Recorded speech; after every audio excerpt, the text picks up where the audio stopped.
starting this whole thing off, Trevor Noah spoke about the whole thing of like George Floyd. He almost did like what was equivalent to like a between the scenes moment where he spoke about like the whole domino effect and like the whole COVID-19 being in the backdrop. Would you equate it to kind of like when Jon Stewart managed to encapsulate what the people in the United States were feeling after 9/11? You know, that was like almost like Trevor Noah's moment. I think so. Yeah, it's. I would say so. Yeah, it's a thing where it's not really scripted. I mean, I think they're both kind of just, a lot of times, you have a structure when we're actually writing a show. It's kind of like we make a point, we make a joke, but some things, you can't really do that with. And I feel like this moment is so raw that it forces Trevor to just kind of speak from the heart. And luckily, both him and Jon Stewart have such a strong perspective and are so, innately kind of captivating people that, that they're able to do that. And it's, it's very moving. So Yeah, I think you're right. Absolutely. And, one of the most amazing things that I feel like The Daily Show really does so well is that you guys could take such a serious moment that happens in the day, and it's a very sensitive topic, but you manage to make it funny and still show like respect for that moment. How do you guys manage to do that, especially like being a writer? Well, I think generally what it is like knowing what the targets are, like knowing what the correct targets are. So if, say George Floyd, was, he was killed. So it's like you wouldn't make a joke at his expense, obviously, or his family or something. You would probably go after, somebody who is kind of maybe downplaying that in order to defend, the other side, maybe the police, and a lot of times, you go to Fox News and you'll have some sort of disingenuous argument. And so that's kind of where a lot of times where the humor is. It's not the actual event itself, but it's kind of the absurd reactions. Like, I mean, this wouldn't actually be on The Daily Show, but my mother's friend said that, said to my mother, like, if these protests keep continuing, then, there's not going to be any Broadway shows anymore. There'll be no more New York. And I'm just like, that is such a crazy thing to say, like, as if they're just going to like these protesters are going to like loot like the, stage of Aladdin or something. Like it's, people just kind of blow things out of proportion. So I think it's just finding, crazy things that people say. So, you know what I mean? You can still be reverent, but there's always absurdity surrounding whatever story it is, Absolutely. And I don't know if you saw like Candace Owens, what she kind of said about this whole situation. Did you see what she said? Remind me, I don't think I heard. So she was pretty much just like chastising like George Floyd by saying that he had like this whole history and everything, and he shouldn't be like the martyr of this moment. It's something along those lines. And it's so crazy to kind of see how people kind of take something like that out of context just to kind of like be divisive. Right, of course. Yeah. I mean, it's not really. Yeah, I mean, people say things. People like Ann Coulter, they'll just kind of they say things that they know will get attention like that, and I feel like a lot of times, especially if, like again to bring up Fox News, I feel like a lot of times people don't even mean what they say. You know what I mean? Absolutely. I guess you could call them like trolls. I don't know. Yeah. Funnily enough, actually, the person who I usually co-host this podcast with, his neighbor in New York was Ann Coulter, which is pretty funny. Yeah. Yeah. It's funny. I've heard that she's not really even that mean of a person. She's actually pretty nice. And I feel like that's a lot of people who seem like they're monsters in the public eye. Like it's almost like being a comedian. It's just like, it's like a persona, a pundit or I mean, I've actually heard that Dick Cheney is actually a very nice person too. You know what I mean? It's just like, the public life and the private life are just so different, Did you get to have any interactions with Tommy Lauren when she was like on the Daily Show? No, I mean the writers are generally pretty separate from the guests, so we don't generally have much interaction with guests. I remember I got an autograph from Martin Short when he was on a few years ago. That was pretty cool, but yeah, in general, not too much interaction. Oh, that's crazy. Unless maybe they're like doing a bit for the show. I remember I once got to write something. This was in the Jon Stewart days. Like Jerry Seinfeld was doing a bit, so that was one time I got to meet someone. So that was pretty cool. But generally, no. Yeah, but that was definitely quite an interview. Absolutely. Yeah. And then, have you guys ever thought about like bringing or trying to get like people like Ben Shapiro or like Candace Owens onto the show, and then they've just kind of been reluctant to doing it? Has that sort of a situation ever occurred?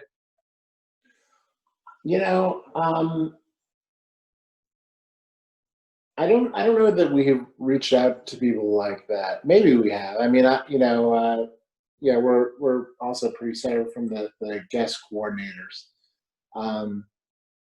I think a lot of times what it is that like, I mean, maybe the Tommy Lahren interview is an exception, but a lot of times we just don't really. I don't think that Trevor looks for like kind of like takedown interviews where he like eviscerates people. You know what I mean? I feel like he's less about like kind of like having like a conflict in an interview and more like just getting experts on who know what they're talking about. You know what I mean? I feel like more like in the Jon Stewart days, like he would have like Donald Rumsfeld on and kind of like, argue, and it was more of like a knockdown, drag out fight. And now I think it's just about like learning more. Absolutely. So he wasn't necessarily looking to make like Tommy Lauren when you're looking at like the whole John, the Jon Stewart and Bill O'Reilly sort of a beef. He wasn't looking to kind of do that with Tommy Lauren. Right. I don't think so. I mean, it's tough because, she says some pretty out there things, but yeah, it's funny. I bet if Trevor wanted to like do more of those types of interviews, I bet they would do really well. But yeah, I think he's just not necessarily interested in kind of beefs. He's not a beef guy, Yeah, absolutely. Because I mean, he definitely has the capability to do it. Like, kind of looking at it from and then kind of looking at it from a South African perspective. Like, Trevor Noah wasn't necessarily like a political comedian. I mean, he used to have like a TV show in South Africa, and I mean, he used to make like a couple of political jokes about the government. But I mean, we didn't necessarily see him as like the political comedian. So with him getting the Daily Show, like we were kind of shocked from a South African perspective. Oh yeah. Yeah, I guess, looking back at his stand-up I've seen, it's generally not too political. It's hard to not be political, I guess, in the age of Trump, because it's just everywhere now. But yeah, do you guys miss having Trevor in your country? Do you feel the loss? Yeah, we definitely do. We also miss David Kibuka. I mean, David actually used to perform like up the road over here at a place called Parker's. Yeah. I mean, if you ever see him, like, ask him about Parker's Comedy Club. Oh, I will. Yeah. I hope I get to see my coworkers again in person. But yeah, I will. Yeah, I wish David did stand up still. Yeah, he's a really funny guy. Yeah, he's very good. Now, kind of like taking it back a little bit, like, was comedy kind of always on the cards for you? I don't know. I mean, I guess in college I was kind of like, rudderless. I was like in a band, like a very like a hippie band where we had a didgeridoo and 2 hand drums, and we would play in like bong shops, like sold, I went to like a hippie school, so I had to like figure myself out. But I always loved comedy. I always loved Monty Python and Saturday Night Live and stuff like that. And so eventually I was just like, well, I'm not good at anything, but this is the only thing that I have an interest in. So I just pursued my interest. Yeah. But yeah, from a very, I don't know, I've been doing comedy for like 15 years or something now. It's crazy. Wow, that's crazy. Yeah, but I always tell people who want to get into comedy, just like don't develop any other skills, so you'll be forced to just follow through. So Yeah. If comedy ultimately doesn't work out for me, I'm pretty screwed. That's brilliant. When was the first time you actually decided that you wanted to go out and do this on stage? Well, I mean, it was probably the final year of college. I had read a book about Mr. Show, and also I had I'd done a few things that kind of inspired me to go do it. I interned at The Onion. I took a sketch writing class at UCB where we had to perform our own sketch at the end of the curriculum, and it was an exciting thing. So then I went back to finish that was the summer of 2003, and I went back for the final year, and I started a sketch group with some of my friends in college. We called ourselves the Accident Crew because I had been in a major car accident with a few of my friends. So we're like, okay, well, I guess that's what we could call ourselves, and if our sketch show at the end of the year is a total disaster, then at least we're called the Accident Crew. So it's how high could your expectations have been in the first place? I think we had I think the ticket price was like $2. So yeah, but So it's only going upwards from there. it's true. Yeah, it's hard to get much lower. I mean, there were times when I got lower. It's funny. That was not even close to that was like my first sketch show, but it's not even close to the worst one I've done. When you do a sketch show in college where there was no other comedy, people really have no choice but to go and see the show. You know what I mean? Because there's nothing else going on. They're like, well, we might as well go and see these jackasses doing comedy.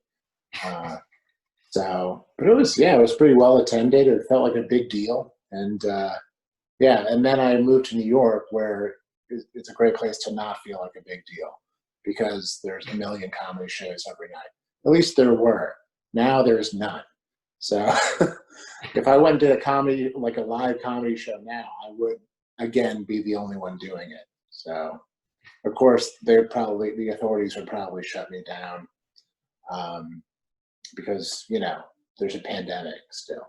We're not at that phase, but that's a whole separate thing. Absolutely. That you're actually the second guest to actually mention Mr. Show as an influence on your comedy. We also had Ryan Ridley, who wrote Rick and Morty. So he also said that whole absurdity actually played a big part with regards to how he wrote comedy. Oh yeah, I mean, that was it was such a great show. It was just it's so. I mean, with Monty Python too, but I think there was something, maybe because it was American, to see a couple of Americans doing something that ridiculous was pretty inspiring. I was like, I want to do that. What's your favorite comedy club to perform in in New York? I feel like it was UCB Theater. Now that's closed. Let me see. I guess I like New York Comedy Club. That's really fun. God, I haven't done. It feels like a lifetime ago that I did stand up. It's so nuts. New York Comedy Club is really fun. I mean, this isn't a club, but there's a venue in Brooklyn called Littlefield that is really fun too. I don't know. For someone like me, I guess I've done more bar shows and stuff. So I'm actually more comfortable performing in the back room of a bar, on a stage. That's kind of more my thing than an actual club. I don't know. Absolutely. Have you ever performed at Michael Costa's whole show at the New York Comedy Club? Oh, the Nice Try, the new material night thing? Yeah, yeah. I have, yeah. That was really fun because, again, low expectations where people are just like, they're expecting you to try new stuff that's pretty unpolished, and I have tons of unpolished material. So, yeah, that's a super fun show. And yeah, he's so funny. It's so great to watch him perform because he's like, he's not afraid to just say whatever comes into his mind. Yeah, yeah. Have you ever seen his stuff? Oh. I have. I saw, so it was Michael Costa performing and Ronnie Chang. So it was literally Ronnie Chang and then Michael Costa went on straight after. And I think before Ronnie Chang, it was Jared Freed, who's also a pretty funny guy. Right, yeah, he's really funny. Yeah. So kind of like moving to working for The Daily Show, you were an Onion writer for The Onion. Did you find it to be like quite an easy transition to go from The Onion to The Daily Show? I think it helped me, because I think they both, Onion had a very strong voice, a strong point of view. And I guess it did, yeah. I mean, just in terms of like the volume, like with The Onion, like I was a contributing writer, so I had to like write like 30 jokes, like 30 headlines a week, and and most of them got rejected, which is like kind of a matter of course when there's a bunch of contributors. And so I don't know, it got me kind of used to generating a lot of material and kind of picking myself up and doing it again after most of that stuff was rejected. You know what I mean? I feel like if you're somebody who's like paralyzed because somebody didn't like one of your ideas, then comedy writing, like that kind of job, is going to be very hard for you. So it kind of toughened me up. And but yeah, I guess I mean, like The Onion is pretty absurd. The Daily Show definitely has a bent towards absurdity. So I think so, yeah. Absolutely. And then like when it comes to you like consuming news, how do you actually consume your news? Well, I try to consume as little as possible because it's depressing. But how do I do it? I guess I read articles. I don't know. Like, I guess sometimes I try to go on Twitter, but I feel like it's just like I get like a panic attack when I try to get news from social media. Some people are really like, I've had friends who are just like, some of my friends are really super plugged in and just like they get like Twitter alerts on their phone, and like, I don't know, I get some alerts on my phone, and it's always just kind of like, it always just ruins my mood.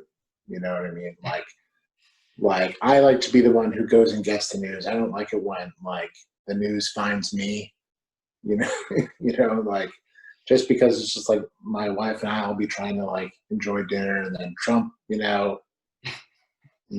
made hate crimes legal. I'm like, oh God, now I can't digest the rest of my meal. There we go again. Yeah, here we go again. Here we go again. Yeah, in fact, I used to have like alerts from like Trump's tweets. Every time he tweeted, I would get it on my phone. And I'm like, to look back at that now, I'm like, why did I do that? It was like the worst thing for my blood pressure. So I stopped doing that. I'm sure you guys in the beginning must have just been like, oh, this is such a blessing. Like with Trump, he's just saying one funny thing after the next. And then suddenly it must have just become like, oh my gosh, here he goes again. Yeah, I mean, I would say on November 9th, 2016, that's when it started to be a little less funny, No, when he first came down that escalator, I remember, like he did the whole thing about like, Mexicans are rapists, and like it was just so ridiculous and unbelievable that we all just loved it. It was like comedy Christmas, and like he had like some spittle on his mouth. I feel like he's gotten a little bit better about presenting himself as a politician, but like he was like telling the tech guy like when to turn the music on. It was like a low budget comedy show, but it was so funny. And it was like, that was 5 years ago, like I think almost exactly 5 years that he announced he was running, and it feels like 27 years ago. Like I even like try to remember all like the darkest moments of the Trump presidency, and I can't remember any because I feel like there's been too much. Like it's just like. Also, I'm like in the news cycle a lot. I'm always writing about it, so it's like I kind of like I have to like let it go to make space for the next awful thing, you know? And it's like the most absurd things that are happening just every single day. It's not like a weekly occurrence. It's like literally every single day. Yeah, it was pretty amazing to like be at the Daily Show, like pre-Trump, and then once he came out, because it just seemed like it's just been like at like the pace of news has been like mostly out of control. Like I remember there were times like before Trump, people, in the Jon Stewart days used to talk about like a summer slump. Like, oh God, what are we gonna do? Where are we gonna find news? I feel like we have not had that problem. I mean, the problem now, I guess, is to like cover Trump in a new way when he just keeps, like now it's not fun with Trump because it's just like, it's so crazy, but it's sometimes just like the same crazy over and over again. But again, I guess I will say that he finds ways to be crazier when you think he's done. When there has, somehow we have not reached the peak Trump quite yet. I don't know how. Absolutely. It's amazing. Yeah. No, but like I don't know. He always makes me like, I see him on like, PBS NewsHour, and it's just his face is like so ridiculous. And like, he's just like, if you saw him just like walking down the street, like you were just like walking down the street and you saw somebody with his color scheme, like, it's like, he's like he's like an American flag covered in mustard. Like, that's his palette. He looks like a clown. He doesn't look like a normal person. I mean, John Mulaney has like a whole bit on it where he pretty much says it's like how a poor man imagines like a rich man kind of looks. This is my hot take, that Donald Trump is a ridiculous man. Yeah, you're not wrong. You're not wrong. Yeah. So you hear so often, like I've even heard from hearing in interviews and stuff, how the Daily Show correspondents managed to get onto the show, that they had to write like some sort of a piece. What is it like for a writer to actually get onto the Daily Show? You mean like once we like initially get on, or yeah, like as an audition? Oh, like I mean, for me, I got on, it's been like 7 years now, but basically when, so I think the submission process is a little bit different now, but it was like kind of like, okay, you have 2 weeks, you have to write like it was like, basically 2 segments. It was like 2 segments of like Jon Stewart at the desk, and you get to pick, what the topic is that he's covering. And when I was submitting, it was like the 2012 elections. So it was like stuff like Mitt Romney and stuff like that. So I had to write 2 separate kind of, we call it a headline, like a headline segment, and also like a chat, which is like sort of like a sketch with a correspondent. And like the sketch I submitted was like with Sam B, which is like, she was, so it was a while ago when she was on the show. So basically you have 2 weeks to like submit kind of like 3 segments. And then if they like it, you make it to the next round, the second round, then you have to do like 1 segment on a topic of their choosing, and you have to do it within 24 hours. So the first part, like you have to do all the research yourself. You have to do the job of, like the segment producers. But usually the video footage that we get on the show, it's like, that's it's a studio production team. They probably have like some of the, that's like the hardest work. That's like the heavy lifting of the show. So you have to do the heavy lifting, and you have to like write the jokes and scripts. So it's like kind of like a 2-week period, and then it's like one day to like write the piece that may get you a job for the Daily Show. So it was like the worst day of my life, basically. It was like delivering a comedy baby, you know.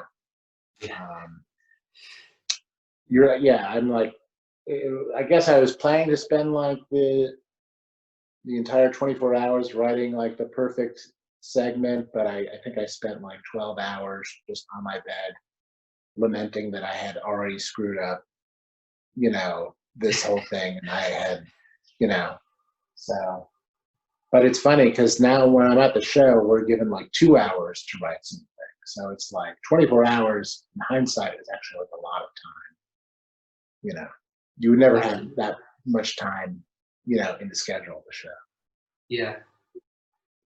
You know, Dulcie Sloan said that like a lot of the correspondents actually turn to certain writers because the writers understand them like particularly well. Like she turns to Josh Johnson. Do you have a correspondent who you have a very good connection with? I guess I have a pretty good connection with Ronnie Chang. I've written for him for a couple of outside things. If I had to pick one, I mean, you know, it's always fun writing for Desi and Michael Costa. I mean, I have fun writing for all of them, but yeah, maybe I have a little bit of a bond with Ronnie. He would probably disagree, but I don't know. Yeah. Yeah, but it is fun. I mean, that's one fun thing about the Daily Show. It's a very collaborative environment, you know, and yeah, it's so fun to like, you know, learn all the different correspondents' voices. Like they're all so different from each other. So it's Absolutely. A very fun time. Yeah. Kind of speaking of voices, you know, since you were there since the Jon Stewart era, did you find it difficult to kind of, you know, because I mean, when you're writing, you're thinking in Jon's voice. I mean, obviously during Jon's time, did you find it difficult to kind of transcend into like the Trevor Noah era and kind of learning his voice? I think it took me a little while. It helped, you know, I went back and watched his, you know, I watched his specials, and that kind of helped me, like, you know, like learning the rhythm of this. You know, he has obviously, you know, very different rhythm from Jon Stewart, different point of view, also different areas of interest. So kind of learning what he was about and kind of what excited him to, you know, to talk about. These are all like valuable things. So it took me a while, you know, and me personally, like I have you see me do stand up, it's, I would say, almost completely opposite from like Trevor. You know, I tend to like have very, you know, kind of like, I'm just like more of a low energy presence. You know, my joke's very short, where Trevor has these more operatic, you know, energetic act outs. So we're definitely, I mean, we come from very different comedic backgrounds, but I mean, like, you know, we found like, you know, overlapping things, you know, I mean, I'll say something that's usually pretty inappropriate and he'll laugh, you know. And the fact that I write short jokes, I think is very helpful, like in a TV setting, you know. I think one thing you always need when you're doing like a 4-minute segment is a joke that's like short. So I think like writing for The Onion and stuff is kind of like, that kind of, you know, I was like tweeting when Twitter started, and that was around the time that I was submitting to The Onion. So the shorter you can get the joke, like the better. Yeah. And, you know, you said that your type of comedy is very different to Trevor's. So, you know, like kind of writing for Trevor throughout the day, do you find it difficult to go out at night and then kind of like do your own voice? Because, I mean, throughout the day, you're thinking about Trevor. I mean, you know, I've done it a lot. You know, it's sort of like, I guess for me, like, I just it's like kind of like a switch. You know what I mean? Like, you know, I'm writing in Trevor's voice, and I kind of know his thing, and then it's, you know, then I just get to be me. So I guess it's not that hard. I mean, every so often I will write a joke for myself. And I'll be like, oh, wait, that's like a Trevor joke. And I'm like, that's not me. And I'll be like, why does it feel weird, for me to say it? And it's like, oh, I think because I'm pretending to be a South African man as opposed to a Jew from suburban New York, which is what I am. So, yeah, I don't know. I mean, but most of the time it's just kind of like, either I'm writing for someone or I'm writing for me, and it's usually okay. I mean, I will say being a writer and then like writing like for a daily show and then going out and trying to do stand-up every night, it's a grind, So if anything, I'm just like tired from writing comedy all day and then performing, that's like a 13, 14-hour day. Absolutely. And then kind of when it comes... this quarantine, by the way, is the first time I've actually gotten to actually speak to my wife. We've never really communicated. Has it actually helped your creativity process though? Sorry? Has like the quarantine period kind of helped with your creativity though?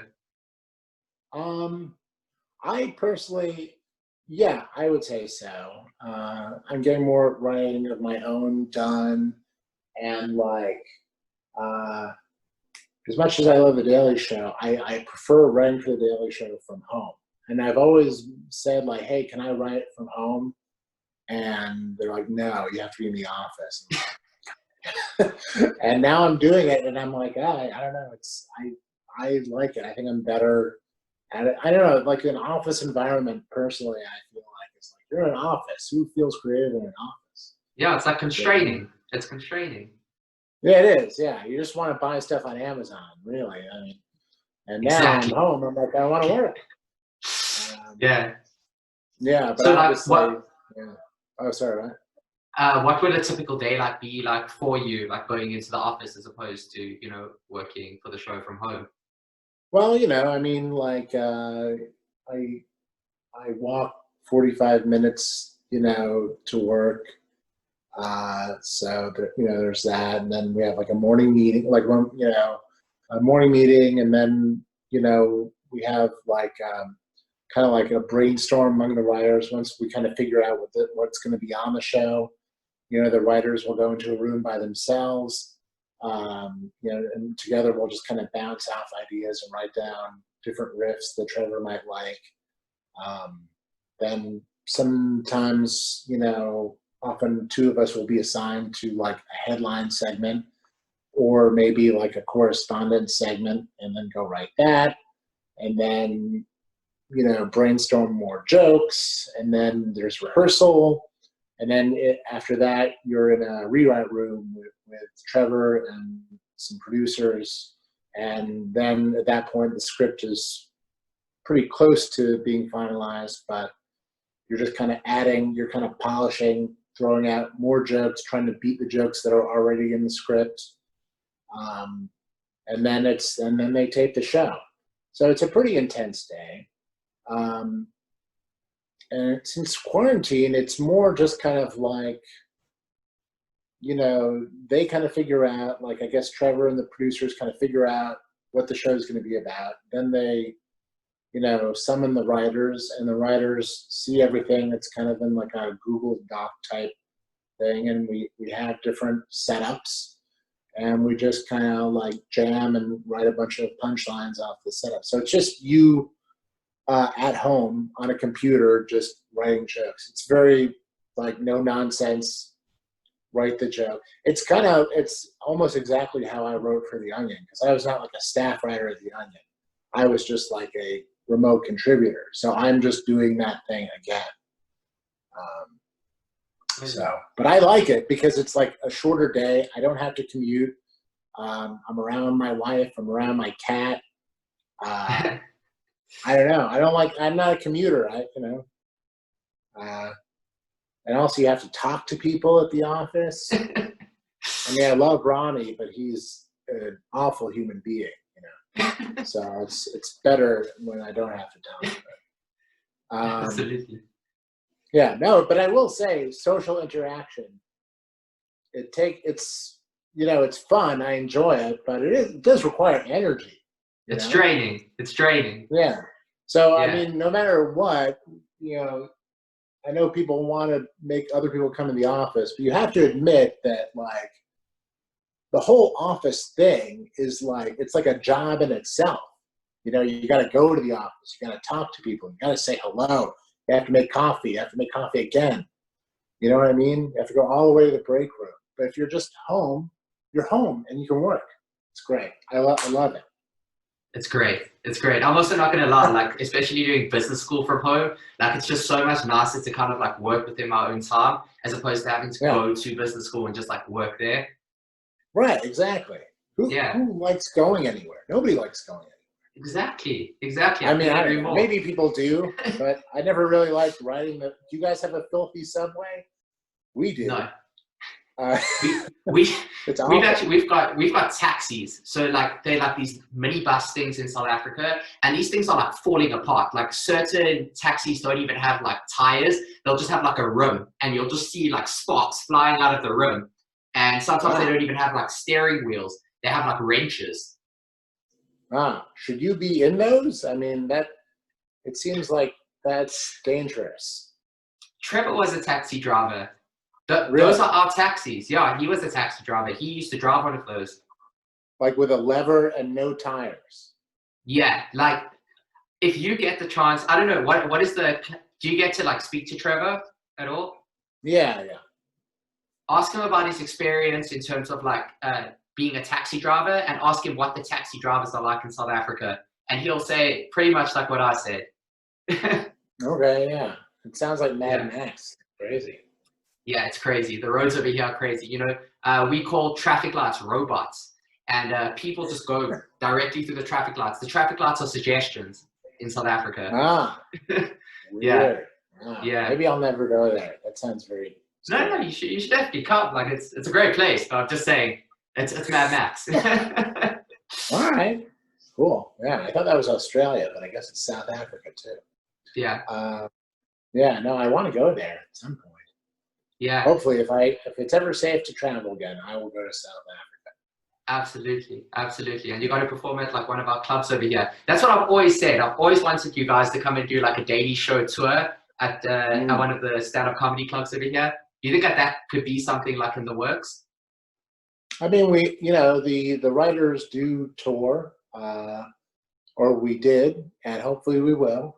And yeah, we've been going around America, so certainly a possibility like that we could. Yeah, it would be really fun to go international. I mean, what are the guys? Do you know Joe Opio? He's Yeah, of course, writer of from course. He was on Uganda. a big TV show in South Africa called LNN with like David Kibuka, which was like our Right, own like daily show. right, yeah. Well, of course, yeah. So I mean, yeah, he's one of the writers who goes on tour with us. So yeah, it would be fun to do stand. I would, I love being able to like go and do stand up in other countries. It's so fun. So yeah, fingers crossed. Yeah, I think How that you long is guys the? could How long is definitely the? like sell it out like 100%. If you guys had to do That's a daily true. show tour Yeah. over here. Sometimes I wonder. I'm like, if I go to South Africa and I'm like, hey, I write for Trevor Noah. I'm like, would I be considered the king? Like, would I get free stuff? I mean, I don't know. It's like the biggest name drop, and I don't know. You'll get to I sit in the like. front of the taxi. I get to drive the taxi and then drive off a cliff. Yeah. Uh, will they let me drive the taxi if I go there? Because then I'll Oh, definitely. I wouldn't even recommend asking. All right. Yeah. Okay. No Um, tires. That's interesting. yeah, up the road from me. Like seriously, like one of those minibus taxis driving up the road. This thing is just like sparks just flying out of it. It's crazy. Mm, Yeah, all right. Wow. yeah. I guess you have a speed. Absolutely. So kind of like moving it to your Jon Stewart days. Did people expect Jon Stewart to kind of like leave? Was that kind of also a surprise to you guys? Um, I mean, he'd been there 16 years. I think his contract was up for renewal like every couple of years. And I guess people were always wondering, like, is this going to be the time that he leaves? And then he did. And you know, I don't know if people were surprised. I don't know. It's tough because I was only there for his last 2 years, so I guess I didn't necessarily have a frame of reference from you know, like if I'd been there 8 years, maybe I would have been able to tell, like, oh wow, he's not loving it the way he did. I don't know. I just think it was probably just. I think he was bummed out by the commute too. He had moved to New Jersey and had like massive traffic each day. So, but I don't know. Yeah, I mean, I think some people were surprised, but I guess 16 years is a really good run. So, made sense. Absolutely. I mean, he seems a lot happier, just from what I gather. Like it seems, yeah. Now he has a beard. He like rescues animals. Like he lives on a farm. It seems like he has a pretty nice life. I don't know. The beard thing seems to happen to all the late night show hosts who Yeah, seem to leave, like Letterman. exactly. Yeah, he really went for it. My God, yeah, it's crazy. He looks like a gnome. Yeah, pretty much, pretty much. What was it kind of like from a behind the scenes sort of a perspective when John left? I mean, people were very sad, and I mean, from a more selfish perspective, all the writers were like, "Oh, are we gonna have jobs? Like, what's gonna happen? Like, is this the end of the Daily Show?" Because it wasn't like, he said he was gonna leave, and it wasn't like they announced that Trevor was going to host it. Like, it wasn't like the same announcement. It was like he's like, "I'm leaving," and then nobody really told us what was gonna happen. I guess people didn't really know, and then we found out that it is continuing with Trevor. So. It was just, I mean, just for me, I mean, I guess it was a pretty uncertain time, but sad. And yeah, it's also, I mean, it was just like, I mean, I was like, is it me? Is it because, did I push Jon Stewart away? Maybe I did. Maybe it was just, maybe he was like, comes to these meetings and he's like, I don't like Matt Koff's face. It's possible that's what happened. Yeah. And then I have a big personality, so there's probably some tension. little bit of clashing. Yeah, he's like, I could win 5 more Emmys, but I cannot look at Matt Koff's stupid nose, eyes, and mouth. And then, when John actually did announce that somebody is going to be taking over his show, was there like speculation who it was going to be? Yeah, there's plenty of speculation. Like I'd heard, I don't know, I guess like Tina Fey, Amy Poehler, Louis C.K., Amy Schumer, like, yeah, I don't know. There was definitely, yeah, but I mean, I don't know. I don't know where those rumors came from, but yeah. Absolutely. And when they announced it was like Trevor Noah, were you guys like kind of shocked? I feel like maybe there were rumblings about it, so I don't know if we were told. I don't think we were shocked because I think it was like he'd been like doing some correspondent pieces. I think we were all kind of thinking maybe that would be where it was, but it was like what it was exciting because it was like totally different direction for the show, like an opportunity to like kind of like get a more international perspective, and yeah, we were pretty jazzed. Absolutely. And then like obviously you came from the Jon Stewart era and now the Trevor Noah era, it's a lot more, you've got a much larger geographic reach and it's a lot more international. So do you find it kind of changed your writing style? Like did you kind of incorporate like the fact that, oh, I'm writing now for like a much wider audience, so I have to kind of like maybe break down this American concept so it can reach other audiences? I think so, and I think that's kind of what Trevor wanted. Like, yeah, I think we try to like kind of make it super clear what we're talking about because yeah, like I think in the Jon Stewart days it was probably it was geared toward more a domestic audience. So there's like a maybe you just kind of assume who Mitch McConnell is, whereas like now we're just like we want to like lay it out for anyone in the world to understand what we're talking about. And I think that's good, because it's like when you have clarity, it becomes easier to make a joke. So, I think it's made me a better writer because it's just made me like ask myself when I'm writing something like, is this clear? Yeah. And I mean, it doesn't necessarily like constrain your comedy. Now it's like a thing of, oh, I could like actually speak to anyone in the world and they're gonna understand my comedy. Yeah, yeah, and I think it's helped my stand up too. I mean, clarity is like, like when I was starting stand up, like I had some really rough shows where I was just like, maybe it was because I came from Twitter and I was used to like writing very short jokes. But when you say it like, it's like sometimes like,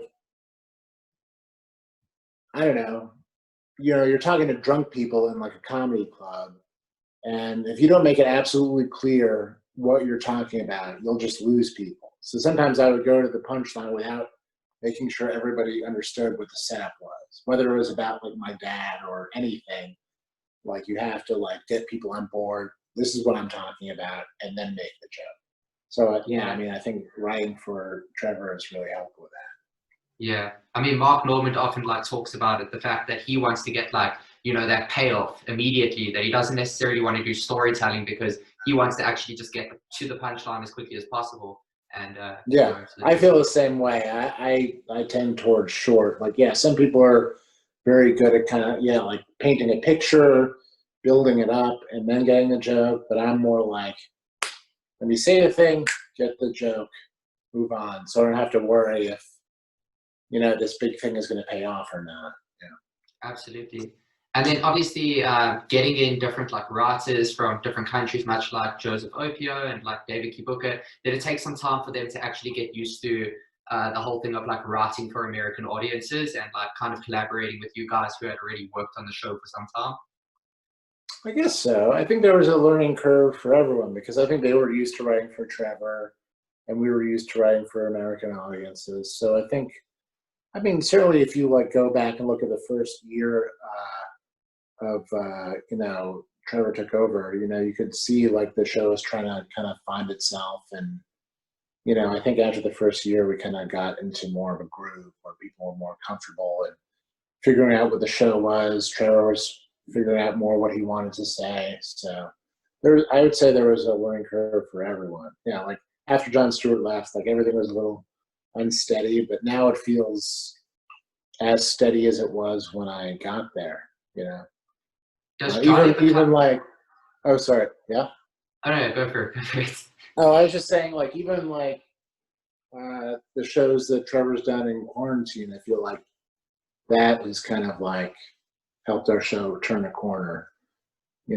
Like yeah, people just seem to be responding to our quarantine shows, which is very cool.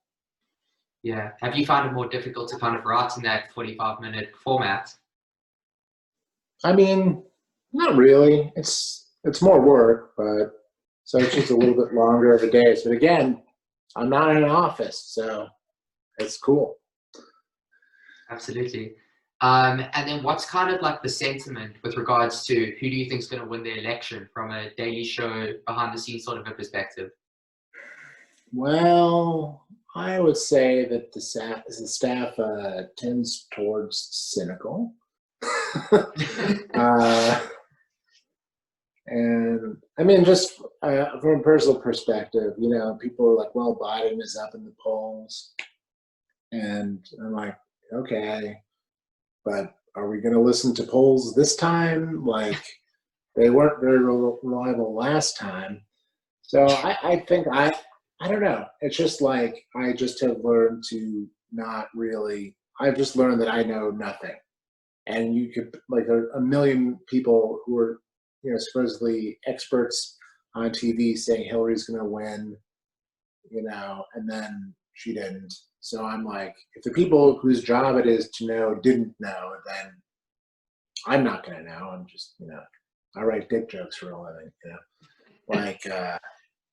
I don't know. So I mean, my feeling is that Trump is going to win because I feel like things are so bad that I just feel like we're sort of on a downward trajectory. I think eventually it'll get better, but I don't know that it will get better in November.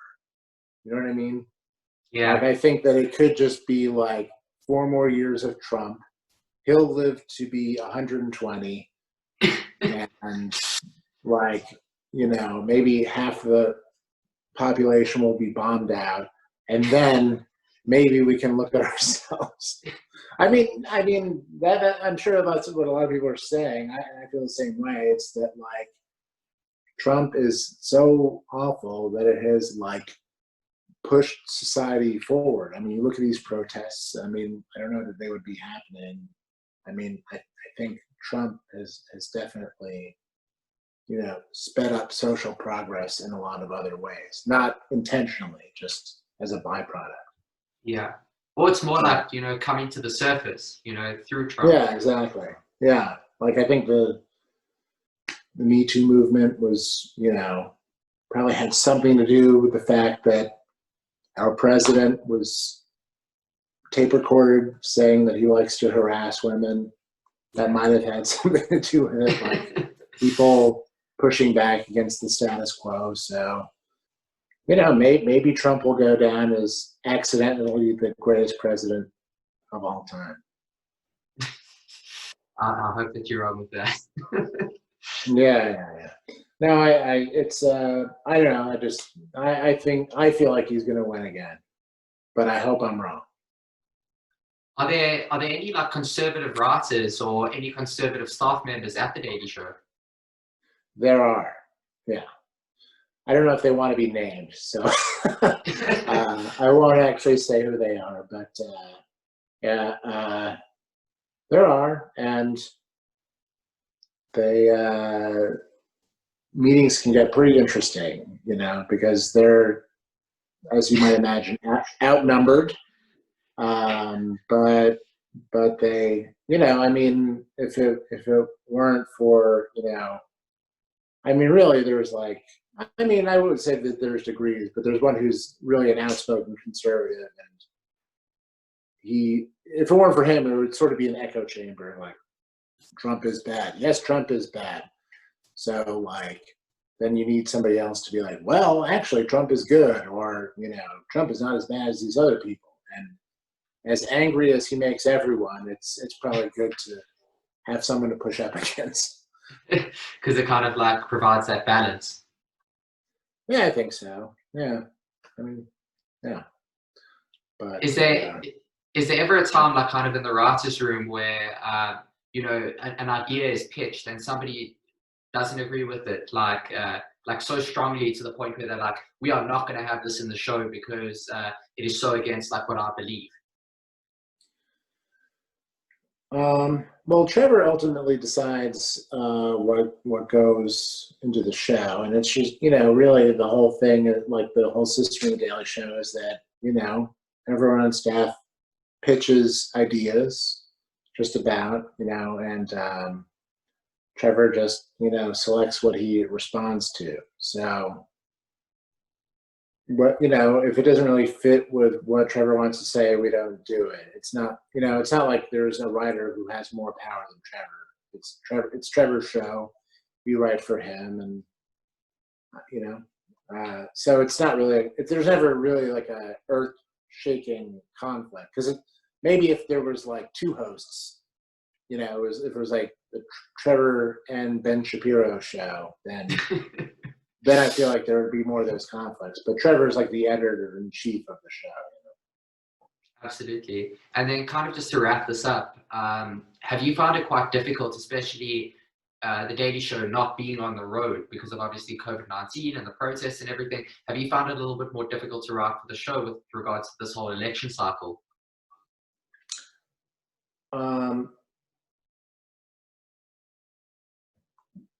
I guess we haven't really been covering the election cycle. You know what I mean? It's more been like, it's more been COVID, like it's almost like it's like COVID, and then, the George Floyd movement, which we've kind of been off the air for, but I think we'll start covering like once we're back tomorrow. I mean, really, I feel like COVID hijacked this year. Like we were covering the election for the past few months, and then mid-March, it's just like almost how like Trump came in and hijacked the news, COVID came in and hijacked the news. So it's very nobody would have guessed that in an election year we were like not covering the election at all. I'm sure once it gets closer to November, that'll start happening. But it's just like there's so much crazy shit in addition to the election that it's like we haven't even been able to really get around to it. Absolutely. Well, anyways, Matt, I really appreciate you being here. I really enjoyed this. I'm a really big fan of the show. So thank you. Oh, thanks. Yeah, thanks for having me. Absolutely. And I highly recommend that everyone watches Who's My Little Guy. It's very fun.